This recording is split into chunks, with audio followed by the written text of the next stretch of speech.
அனைவருக்கும் மாலை வணக்கம். அஸ்ஸலாமு அலைக்கும். good evening අයුබෝවන්. අපි අද ලංකා ගොඩ සේවා සංගමයේ මේ මඩකලපුව දිස්ත්‍රික් සමුළුව පවත්වන්න තීරණය කරලා පසුගිය කාලේ පුරාම පාසල්වල ඔබ හමු වෙන්න ආවා. அனைவருக்கும் இனிய வந்தனங்கள். நாங்கள் கடந்த தினங்களாக மட்டக்களப்பு மாவட்ட மாநாட்டை நடத்துவதற்காக தெளிவுபடுத்துவதற்காக பாடசாலைகளுக்கு உங்களை நாங்கள் சந்திக்க வந்திருந்தோம். මමත් ප්‍රදීප් සහෝදරයාත් ඩෙස්මන් සහෝදරයාත් ඒ වගේම ත්‍යාගීස්වරන් සහෝදරයාත් ඇතුළු එවම සානික්‍යන් සහෝදරයාත් ඇතුළු අපේ සහෝදර සහෝදරියන් ඔබ හමු වෙන්න ආවා. அதே போன்ற நானும் அதே போல பிரதீப் தோழர் அதே போல டெஸ்மன் தோழர் தியாகேஷ் தோழர் சாலிக்கின் தோழர் போன்றோர் பாடசாலைக்கு உங்களை சந்திக்க வந்ததற்கு தந்திருந்தோம். ඉතින් අපි සතුටු වෙනවා බෙහෙවින්ම ස්තුතිවන්ත වෙනවා අපි ඔබට ආරාධනා කරා අද සමුළුවට එන්න කියලා. අද විශාල පිරිසක් මේ සමුළුවට සහභාගී වෙලා ඉන්නවා. எனவே நாங்கள் உங்களுக்கு நன்றி சொல்கின்றோம். எங்களது அழைப்பை ஏற்று இங்கே பெரும்பான்மையான அதிபர் ஆசிரியர்களை வருகை தந்ததற்கு நாங்கள் நன்றி கூறுகின்றோம். අපිට අද දවසේ පාසල් වසා තැබීම බාධාවක් බවට යම් ප්‍රමාණයකට පත් වුණා. අපිට අද දවසේ පාසල් වසා තැබීම යම් බාධාවක් ඇති වුණා. இன்றைய தினம் பாடசாலை மூட செய்தது அல்லது சுகைநிமிடம் அறிவித்தது சில தடைகளாக அமைந்தது. ඔබ දන්නවා අපි මෙරටේ ගුරුවරු විදියට විදුහල්පතිවරු විදියට ප්‍රශ්න ගණනාවකින් පෙළෙනවා. அதிபர் ஆசிரியர் என்ற வகையிலே இந்த நாட்டில் பல்வேறுபட்ட சவால்களுக்கு நாங்கள் முகம் கொடுக்கின்றோம். අපි විතරක් නෙවෙයි අපි දරුවෝ ඒ වගේම දරුවන්ගේ දෙමව්පියෝ ගොඩක් ප්‍රශ්න වලට මැදිහත් වෙලා ඉන්නවා. அது மட்டுமல்ல பிள்ளைகள் அதே போல பெற்றோர்கள் அனைவரும் பல்வேறுபட்ட பிரச்சனைகளுக்கு முகம் கொடுத்திருக்கின்றார்கள். මේ ප්‍රශ්න පදනම් කරගෙන අපි ගිය වසර පුරාත් මේ වසරෙත් අරගල ගණනාවක් කළා. நாங்கள் இந்த பிரச்சனைகளை தீர்ப்பதற்காக கடந்த வருடமும் இந்த வருடமும் நாங்கள் போராட்டத்தில் ஈடுபட்டிருந்தோம். ඔබට මතකයි 2021 අපි දවස් 120ක් දීර්ඝ අරගලයක් කරලා අපි වැටුප් විෂමතාවෙන් තුනෙන් එකක කොටසක් අපි ජයග්‍රහණය உங்கள் அனைவருக்கும் தெரியும் 2001ஆம் ஆண்டு தொடர் போராட்டம் அதாவது 120 நாள் போராட்டத்தின் மூலமாக மூன்றில் ஒரு பகுதி சம்பளத்தை நாங்கள் பெற்றுக்கொண்டோம். ආණ්ඩුව පොරොන්දුනා ඒ වැටුප් විෂමතාව ඉතිරි කොටස විසඳනවා කියලා. அரசாங்கம் எங்களுக்கு வாக்குறுதி அளித்தார்கள் அந்த மிகுதி சம்பளத்தின் மிகுதி பகுதியை எமக்கு வழங்குவதாக. මේ අවුරුද්දේ අයවැයෙන් රුපියල් බිලියන 46ක් වෙන් කරනවා කියලා අධ්‍යාපන අමාත්‍යවරයා අපිට පොරොන්දුනා. 2024ஆம் ஆண்டு வரவு செலவு திட்டத்திலே 24 மில்லியன் ரூபாயை ஒதுக்குவதாக கல்வி அமைச்சர் எமக்கு வாக்குறுதி அளித்திருந்தார். ඒ පොරොන්දු ඉටු කරන්න කියලා බල කරන්න අපි ගිය අවුරුද්දේ ඔක්තෝබර් 24 අධ්‍යාපන අමාත්‍යාංශයට දැවැන්ත පාගමනක් ගියා. அவர்களுக்கு அளித்த அந்த வாக்குறுதியை நிறைவேற்றுவதற்காக கடந்த வருடம் நாங்கள் கல்வி அமைச்சுக்கு முன்பதாக பாரிய போராட்டத்தை முன்னெடுத்திருந்தோம். ඒ පාගමනට රනිල් රාජපක්ෂ ආණ්ඩුව සැලකුවේ කඳුළු ගෑස් වලින් බැටන් ප්‍රහාර වලින් අධිපීඩන ජල ප්‍රහාර වලින්. அந்த போராட்டத்தின் மீது ரணில் ராஜபக்ச அரசாங்கம் தடியடி கொண்டு அதே போல கண்ணீர் புகை தண்ணீர் தாரை போன்றவற்றை பயன்படுத்தி எம்மை தாக்கினார்கள். එතැන් පටන් අපි ගිය අවුරුද්දේ නොවැම්බර් 30 වෙනිදා දෙසැම්බර් 5 වෙනිදා විවිධ අරගල කළා. அன்று தொடக்கம் நாங்கள் தொடர்ச்சியாக பல்வேறுபட்ட போராட்டங்களை நாங்கள் நடத்தி வந்திருக்கின்றோம். පෙබරවාරි 20 29 මාර්තු 12 ඒ වගේම අප්‍රේල් 3 අපි මහනුවර හම්බන්තොට අනුරාධපුර සහ කුරුණෑගල උද්ඝෝෂණ ගණනාවක් කළා. எனவே அதன் பின்பு கண்டி அனுராதபுரம் போன்ற பிரதேசங்களிலே நாங்கள் மாவட்ட ரீதியான போராட்டங்களை நாங்கள் நடத்தி வந்திருந்தோம். ඒ වගේම පසුගිය 12 වෙනිදා ජූනි මාසේ 12 වෙනිදා අපි රට පුරාම කලාප 100ක උද්ඝෝෂණ කළා. அதே போல கடந்த 12ஆம் தேதி நாடு முழுவதும் உள்ள சகல கல்வி வலயங்களிலும் நாங்கள் போராட்டத்தை நடத்தி இருந்தோம். අපි බෙහෙවින්ම ස්තුතිවන්ත වෙනවා මඩකලපුව දිස්ත්‍රික්කයේ පළමු වතාවට කලාප පහේම උද්ඝෝෂණ සිදු කළා. நாங்கள் நன்றி கூறுகின்றோம். மட்டக்களப்பு மாவட்டத்தில் 5 கல்வி வலயங்களிலும் அந்த போராட்டம் நடைபெற்றது என்பதை உங்களுக்கு நாங்கள் தெரியப்படுத்தி நன்றி கூறுகின்றோம். අපේ සහෝදරවරු සහෝදරියෝ ඒ සඳහා සූදානම් වෙලා ඉතාමත් හොඳින් ඒ උද්ඝෝෂණ කළා. எமது தோழர்கள் தோழியர்கள் அதற்கான வேலைகளை செய்து அந்த போராட்டத்தை முன்னெடுத்தார்கள். අපි ආණ්ඩුවෙන් ඉල්ලුවේ අපේ ප්‍රශ්න 5ක් විසඳන්න කියලා. நாங்கள் அரசாங்கத்திடம் கூறினோம் எமது 5 கோரிக்கையை நீக்கி தரும்படி. අපේ වැටුප් විෂමතාව ඉතිරි 3න් 2 දෙන්න. எமது சம்பள முரண்பாட்டில் மிகுதி 2 பகுதியை கேட்டு தரும்படி கேட்டுக்கொண்டோம். දෙමව්පියන් මත පටවලා තිබෙන අධ්‍යාපනය සඳහා වියදම් ඉවත් කරලා අධ්‍යාපනයට දළදේශ නිෂ්පාදිතයෙන් 6% දක්වා ක්‍රමානුකූලව වෙන් කරන්න. அதே போன்று கல்வி சுமையை பெற்றோர்கள் மீது திணிக்கப்பட்டிருக்கின்றது. எனவே அந்த பெற்றோர்கள் மீது திணிக்கப்பட்ட அந்த சுமையை நீக்கி கல்விக்காக 6% ஒதுக்கும்படி நாங்கள் கோரிக்கை விடுத்தோம். දරුවන්ගේ පාසල් උපකරණ සහන මිලට ලබා දෙන්න. அதே போல மாணவர்களுக்கு கற்றல் உபகரணங்களை மானிய முறையில் வழங்க வேண்டும் என்று நாங்கள் கோரிக்கை விடுத்தோம். ඒ වගේම ගුරුවරුන්ගේත් විදුහල්පතිවරුන්ගේත් උසස් වීම් විධිමත්ව ලබා දෙන්න. அதே போல அதிபர் ஆசிரியருடைய பதவி உயர்வை சரியான காலத்தில் வழங்கும்படி நாங்கள் கேட்டுக்கொண்டிருந்தோம். ඒ වගේම ආණ්ඩුව අලුතෙන් ගෙනල්ලා තිබෙනවා නව අධ්‍යාපන ප්‍රතිපත්ති රාමුව කියලා අලුත් පනතක් ඒක අහෝසි කරන්න. அதே போல தற்பொழுது புதிய கல்வி முன்மொழிவுகளை இவர்கள் கொண்டு வந்திருக்கின்றார்கள். அதை நீக்கும்படி நாங்கள் கேட்டுக்கொண்டிருக்கின்றோம். මේ පනතෙන් සිදුවන්නේ ඉතුරු වෙලා තිබෙන නිදහස් අධ්‍යාපනයත් අහෝසි වෙන එක. எனவே இந்த முன்மொழிவு மூலம் மிகுதியாக இருக்கின்ற மிஞ்சிருக்கின்ற இந்த கல்வியையும் நாசம் செய்வதாகத்தான் அமைகின்றது. මේ ඉල්ලීම් පදනම් කරගෙන තමයි පසුගිය අරගල සියල්ල සිදු කළේ. எனவே இந்த கோரிக்கைகளை முன்வைத்து தான் கடந்த காலங்களிலே அனைத்து போராட்டங்களும் நடைபெற்றது. ඒ හැම අරගලයක්ම අපි කළේ පාසල් වෙලාවෙන් අනතුරුව. அனைத்து போராட்டங்களும் நாங்கள் செய்தோம் பாடசாலை நேரம் முடிவடைந்த பின்பு.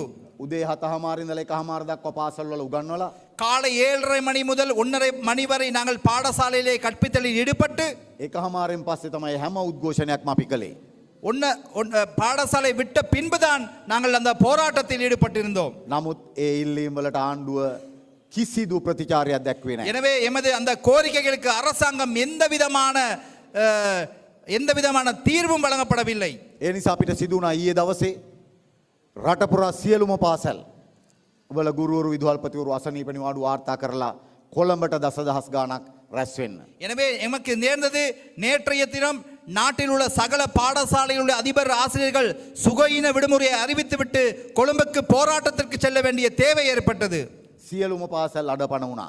சகல பாடசாலைகளும் நேற்று இயங்கவில்லை. ඒකට ආණ්ඩුව වග කියන්න ඕනේ. அதற்கு அரசாங்கம் தான் பொறுப்பு கூற வேண்டும். පාසල් නතර කරන එක එහෙම නැත්නම් පාසල් වල කටයුතු නතර කරන එක අපේ කැමැත්ත නෙවෙයි.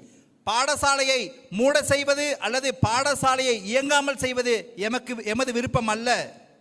නමුත් ආණ්ඩුව රනිල් රාජපක්ෂලා අපිව එතෙන්න තල්ලු කරා. எனவே இந்த அரசாங்கம் ரணில் ராஜபக்சாக்கள் எங்களை அந்த நிலைக்கு தள்ளுகின்றார்கள். ඊයේ දසදහස් ගාණක් ඔබ දකින්න ඇති මාධ්‍යවල කොළඹට රැස් වුණා. நேற்று ஆயிரக்கணக்கான அதிபர்கள் ஆசிரியர்களே கொழும்பிலே ஒன்று கூடினார்கள். நீங்கள் அதை ஊடகத்திலே பார்த்திருப்பீர்கள்.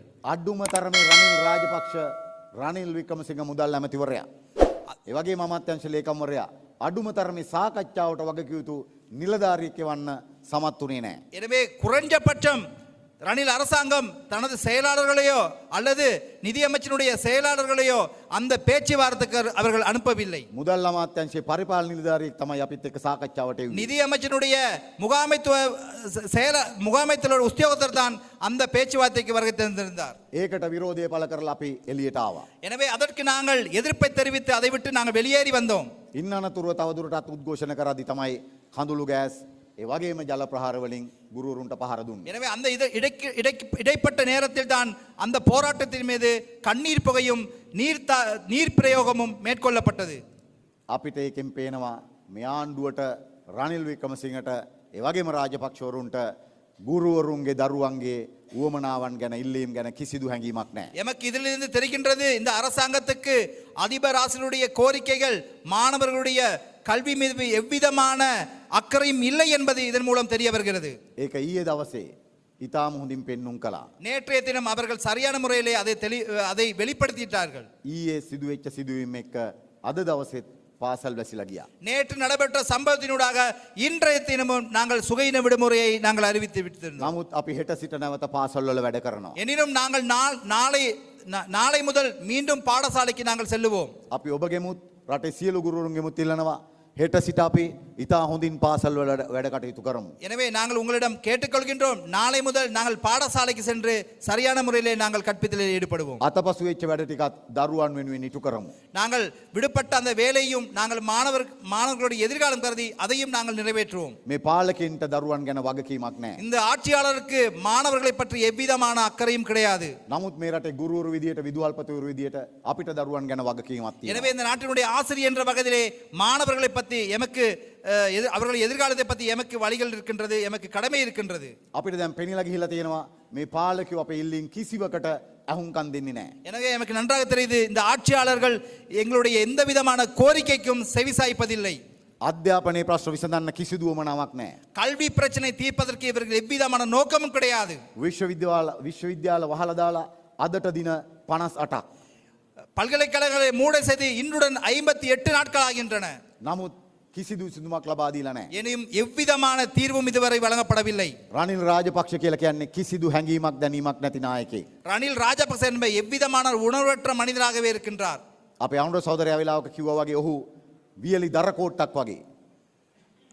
தொடர் அன்று கூறியது போல වියලි දර කෝට්ටක් වගේ. அதே போல காஞ்ச மரக்கட்டை போன்று කිසිවක් දැනෙන්නේ නැහැ. எதுவும் உணர்வு இல்லை, කිසි හැඟීමක් නැහැ. எந்த உணர்வும் இல்லை. ඒ නිසා දැන් අපිට සිද්ධ වෙලා තිබෙනවා අපේ අයිතිවාසිකම් වලින් වෙනුවෙන් අරගල කිරීමට එහා ගියපු අරගලයකට අවතීන වෙන්න. எனவே நாங்கள் எமது உரிமை வென்றெடுப்பதற்காக நாங்கள் போராட வேண்டிய காலம் நெருங்கிவிட்டது என்பதை கூறிக்கொள்கின்றேன். ඉල්ලීම් ලබා නොදෙන පාලනයක් නම් තව දුරටත් තියෙන්නේ. ඒගොල්ලන්ගෙන් ඉල්ලීම් ඉල්ලලා වැඩක් නැහැ. எமது கோரிக்கை நிறைவேற்றப்படாத ஆட்சியாளர் இருக்கின்றால் நாங்கள் மீண்டும் மீண்டும் அவர்களிடம் கோரிக்கை விடுப்பதில் அர்த்தமில்லை. අපේ ඉල්ලීම් ඉටු කරන්න බැරි රනිල් වික්‍රමසිංහ සජිත් ප්‍රේමදාසගේ මන්ත්‍රීවරු 19 දෙනෙකුට කෝටි 120ක් ලබා දීලා තියෙනවා ප්‍රාදේශීය සංවර්ධන වැඩ සඳහා. அதே போன்று எமது கோரிக்கை நிறைவேற்றாத ரணில் விக்ரமசிங்க சஜித்தினுடைய பக்கம் உள்ளவர்களுக்கு 19 பேருக்கு 1,20,00,000 ரூபாவை அவர் ஒதுக்கி இருக்கிறார். ඒ වගේම කෝටි 875ක් පාර්ලිමේන්තුවේ වෙනම වෙන් කරගත්තා ඉදිරි මාස 3 සංවර්ධන කටයුතු වලට කියලා. அதே போன்று பாராளுமன்றத்திலே அவர் 8000 கோடி ரூபாவை மேலதிகமாக ஒதுக்கி இருக்கிறார் அவருடைய செலவுகளுக்காக. අපි දන්නවා ඒවා සම්පූර්ණයෙන්ම තමන්ගේ මැතිවරණ ප්‍රචාරක ව්‍යාපෘති සඳහා යොදා ගන්න මුදල්. எங்களுக்கு தெரியும் அது முழுமையாக அவருடைய தேர்தல் பிரச்சாரத்துக்காக ஒதுக்கப்பட்ட நிதியாகத்தான் நாங்கள் அதை பார்க்கின்றோம். රනිල් වික්‍රමසිංහ විදේශ සංචාර සඳහා රුපියල් මිලියන 200ක් වෙන් කරගත්තා. அதே போல 200 மில்லியன் ரூபாவை அவர் வெளிநாட்டு பயணங்களுக்காக ஒதுக்கி இருக்கின்றார். මේ විදියට තමන්ගේ දේශපාලන ව්‍යාපෘති සඳහා වෙන් කරන්න මුදල් තියෙනවා. හැබැයි ගුරුවරුන්ගේ දරුවන්ගේ ප්‍රශ්න විසඳන්න උන්ට සල්ලි නැහැ. தமது அரசியல் நிகழ்ச்சி நிரலுக்காக இவ்வாறு நிதி ஒதுக்கப்படுகின்றது. ஆனால் இந்த நாட்டுடைய கல்விக்கான மாணவர்களுக்கும் அதிபர்களுக்கும் நிதி ஒதுக்குவதற்கான அவர்களுக்கு பணம் இல்லை. විශ්වවිද්‍යාල අනධ්‍යයන සේවකින්ගේ ප්‍රශ්න විසඳන්න යන්නේ රුපියල් මිලියන 200යි. அதே போல பல்கலைக்கழக ஊழியர்களுடைய சம்பளத்தை தீர்ப்பதற்கு 200 மில்லியன் ரூபாய் தான் செலவு தேவைப்படுகின்றது. නමුත් ඒ මුදල වෙන් කරලා ප්‍රශ්න විසඳන්න උවමනාවක් නැහැ. எனவே அவர்களுக்கு அதையும் அந்த பிரச்சனையும் தீர்ப்பதற்கு இவர்களுக்கு அக்கறை இல்லை. ඒකෙන් තේරෙනවා මේ පාලකින්ට අධ්‍යාපනයේ වටිනාකම ගැන තියෙන හැඟීම. இதிலிருந்து நாங்கள் தெரிந்து கொள்கிறோம் இந்த ஆட்சியாளருக்கு கல்வியை பற்றி அவர்களுக்கு இருக்கின்ற அந்த உணர்வு. ඒ නිසා අපි පහුගිය කාලේ පුරාම අපේ අයිතිවාසිකම් වෙනුවෙන් සටන් කළා. ඒ වගේම අපි හිතනවා දැන් අපි ඉදිරියට තියෙනවා තවත් සටනක්. எனவே நாங்கள் கடந்த காலங்கள் பூராவும் எமது உரிமைகளுக்காக நாங்கள் போராடுகின்றோம். எனவே இன்னும் ஒரு முக்கியமான போராட்டம் இருக்கின்றது. අපේ ඉල්ලීම් නොදෙන දූෂිත පාලනය පළවා හරින්න ඕන. எமது கோரிக்கை நிறைவேற்றாத இந்த ஊழல்மிக்க ஆட்சியை நாங்கள் துடைத்தெறிய வேண்டும். ඒ වෙනුවෙන් අපි හොඳින්ම සංවිධානය වෙන්න ඕනේ. அதற்காக நாங்கள் அனைவரும் ஒன்றிணைய வேண்டும். දැන් රනිල් වික්‍රමසිංහ ඊයේ කිව්වා රට නේද බංකොලොත් නැහැ කියලා කිව්වා. நேற்று தினம் அனில் விக்ரமசிங்க இந்த நாடு பொருளாதாரத்தில் மீண்டு வந்ததாக கூறினார். හැබැයි ප්‍රශ්න විසඳන්න මුදල් නැහැ. ஆனால் பிரச்சனை தீர்ப்பதற்கு நிதி இல்லை. ඒ නිසා මේගොල්ලෝ හැමදාම ජනතාව රවටපු එක තමයි කළේ. எனவே இவர்கள் எந்நாளும் மக்களை ஏமாற்றிக் கொண்டுதான் இருக்கின்றார்கள். ඒ නිසා මේ ජනතාව රවටපු පාලනය පළවා හරින්න අපි ගුරුවරු විදුහල්පතිවරු විදියට සංවිධානය වෙන්න ඕනේ. எனவே மக்களை ஏமாற்றும் இந்த ஆட்சியாளர்களை துரத்தி அடிக்க நாங்கள் அதிபர் ஆசிரியர்கள் ஒன்றிணைய வேண்டும். පසුගිය අවුරුද්දේ ඔක්තෝබර් 12 අපි කුරුණෑගලින් ආරම්භ කළා අපේ ගුරු සංගමේ දිස්ත්‍රික් සමුළු. எனவே கடந்த வருடம் அக்டோபர் மாதம் குருநாகலையில் நாங்கள் மாவட்ட மாநாடை நாங்கள் நடத்தி இருந்தோம். අපි හැම දිස්ත්‍රික් එකකම අපේ දිස්ත්‍රික් සමුළු පැවැත්තුවා. நாங்கள் அனைத்து மாவட்டங்களிலும் எமது மாநாட்டை நடத்துகின்றோம். අපි ලබන 19 වෙනිදා කල්මුනේ දිස්ත්‍රික් කල්මුණේ අධ්‍යාපන දිස්ත්‍රික්කයේ සමුළුව පවත්වන්න සූදානම් වෙලා ඉන්නේ. நாங்கள் எதிர்வரும் 19ஆம் தேதி நாங்கள் கல்முனை வலயத்திலே கல்முனை பிரதேசத்திலே இந்த மாநாட்டை நடத்துவதற்கு தீர்மானித்திருக்கிறோம். ඒ වගේම ලබන අගෝස්තු මාසේ 2 වෙනිදා අපේ ඓතිහාසික අභිමානවත් ජාතික සමුළුවක් පවත්වන්න සූදානම් වෙලා ඉන්නවා. அதே போல ஆகஸ்ட் 2ஆம் தேதி அபிமானமிகு வரலாற்று முக்கியத்துவம் வாய்ந்த தேசிய மாநாட்டை நாங்கள் கொழும்பிலே நடத்த தீர்மானித்திருக்கிறோம். කොළඹ කැම්බල් පිටියේදී கொழும்பில் கெம்பல்பட்டி மைதானத்திலே இந்த மாநாட்டை நாங்கள் நடத்துகின்றோம். අනුර දිසානායක සහෝදරයාගේ ප්‍රධානත්වයෙන්. அந்த மாநாட்டிற்கு பிரதேச அதிதியாக தொடர் அன்றகுமார் சாநாயக்க கலந்து கொள்வார். ඒ නිසා අපි මේ සියලු ගුරුවරු විදුහල්පතිවරු සංවිධානය කරමින් යන්නේ ඊළඟ ජනාධිපතිවරණයේදී අනිවාර්ය ලෙසම මේ පාලකයෝ පළවා හැරීම සඳහා හොඳින් සංවිධානය කරන්න. எனவே நாங்கள் தற்பொழுது நாடு முழுவதிலும் ஆசிரியர்களை அணிதிரட்டுகின்றோம். எதிர்வரும் ஜனாதிபதி தேர்தலிலே இந்த மக்களுக்கு எதிராக செயல்படுகின்ற இந்த ஆட்சியாளர்களை துடை ඒ தெரிவதற்காக. නිසා අපි හොඳින් මේ වෙනුවෙන් සංවිධානය විය යුතු තිබෙනවා. எனவே நாங்கள் அனைவரும் ஒற்றுமையாக நாங்கள் அனைவரும் அமைப்பு ரீதியாக ஒன்றிணைய வேண்டும். මඩකලපුව දිස්ත්‍රික්කයේ ගුරුවරුන් විදියට මම ඔබෙන් ඉල්ලනවා. எனவே மட்டக்களப்பு மாவட்ட ஆசிரியர் என்ற படியிலே நான் இதை உங்களிடம் கேட்டுக்கொள்கின்றேன். අපි මේ පාලනය වෙනස් කිරීම වෙනුවෙන් පාසලක් මට්ටමින් සංවිධානය වෙමු. எனவே இந்த கொடிய ஆட்சியை இல்லாதொழிப்பதற்காக பாடசாலை மட்டத்திலே நாங்கள் அனைவரும் அமைப்பு ரீதியாக ஒன்றிணைய வேண்டும். මේ පාලනය වෙනස් කිරීම වෙනුවෙන් අපි ගුරුවරුන්ට පණිවිඩය දෙමු. எனவே இந்த ஆட்சியை நாங்கள் மாற்றியமைப்பதற்காக செய்தியை ஆசிரியர் மத்தியிலே நாங்கள் கொண்டு செல்ல வேண்டும். මේ පාලනය වෙනස් කිරීම වෙනුවෙන් අපිට පුළුවන් විදිහට අපි දෙමව්පියන්ට පණිවිඩය දෙමු. இந்த ஆட்சியை மாற்றுவதற்கு முடியுமானவர்களே பெற்றோர்களுக்கு அந்த செய்தியை நாங்கள் வழங்க வேண்டும். සිංහල දෙමළ මුස්ලිම් බර්ගමැලේ අපි ඔක්කොටම සමගියෙන් ඉන්න පුළුවන් රටක් හදමු. தமிழ் சிங்கள முஸ்லிம் பேகிற அனைத்து இனங்களும் ஒற்றுமையாக இருக்கக்கூடிய ஒரு ஆட்சியை நாங்கள் நிர்மாணிக்க வேண்டும். මේ පාලක හැමදාම අපිව බෙදුවා. இந்த ஆட்சியாளர்கள் எந்நாளும் எங்களை பிரித்தார்கள். දැන් අපිට ඕන අපි ඔක්කොටම එකට ඉන්න පුළුවන් රටක්. என்று எமக்கு தேவை நாங்கள் அனைவரும் ஒற்றுமையாக இருக்கக்கூடிய ஒரு நாடு. අපි ඔක්කොම එකට තියාගන්න පුළුවන් පාලනයක්. நாங்கள் அனைவரும் ஒன்றாக வைத்திருக்கக்கூடிய ஒரு ஆட்சி தேவை. සිංහල දෙමළ මුස්ලිම් ભેදයකින් තොරව හැමෝටම සමානව සලකන පාලනයක්. தமிழ் முஸ்லிம் என்ற இன வேறுபாடு இன்றி அனைவரும் ஒன்றாக நோக்குகின்ற ஒரு ஆட்சி தேவை. එහෙම පාලනයක් ගොඩනගන්න පුළුවන් ජාතික ජන බලවේගයට මාලිමාවට විතරයි.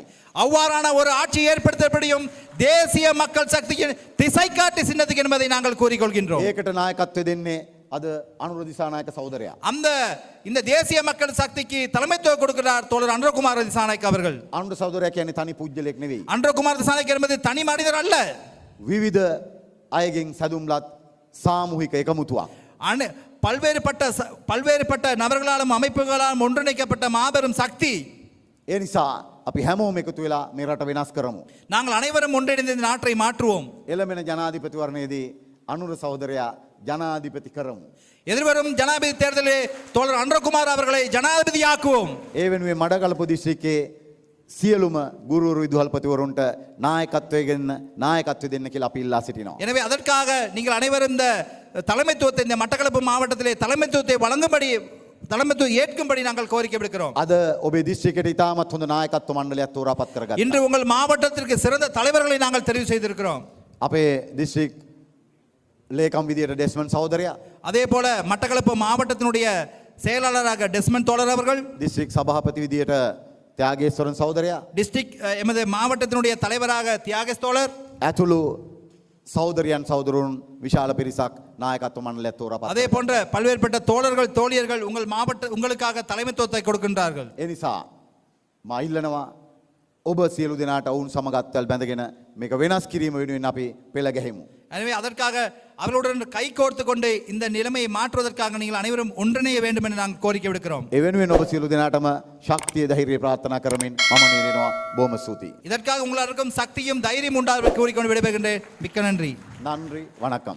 நன்றி, வணக்கம்.